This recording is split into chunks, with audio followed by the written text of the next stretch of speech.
Iran దివంగత supreme leader Ayatollah Ali Khamenei అంత్యక్రియల కార్యక్రమంలో భారత్ ప్రతినిధుల బృందం పాల్గొంది.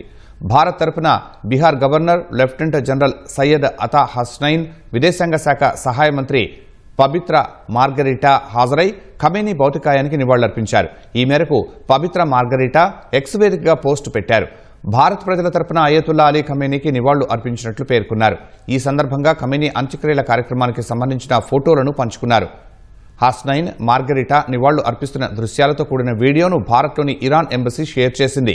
వీరితో పాటు భారత్కు చెందిన పలువురు మత పెద్దలతో కూడిన బృందం కూడా ఖమేనీ అంత్యక్రియల కార్యక్రమంలో పాల్గొని ప్రార్థనలు చేసినట్లు వెల్లడించింది. ఇరాన్తో పాటు ఇరాక్లోని 5 నగరాల్లో 7 రోజుల పాటు జరిగే ఈ అంత్యక్రియల్లో 30 లక్షల మందికి పైగా ప్రజలు పాల్గొనే అవకాశం ఉందని అంచనాలు ఉన్నాయి. సోమవారం అంతిమయాత్ర జరగనుంది. ఖమేనీ పార్థివ దేహాన్ని ఆయన సొంత పట్టణం ఇరాన్లోని మషహీద్లో ఈ నెల 9న ఖననం చేయనున్నారు.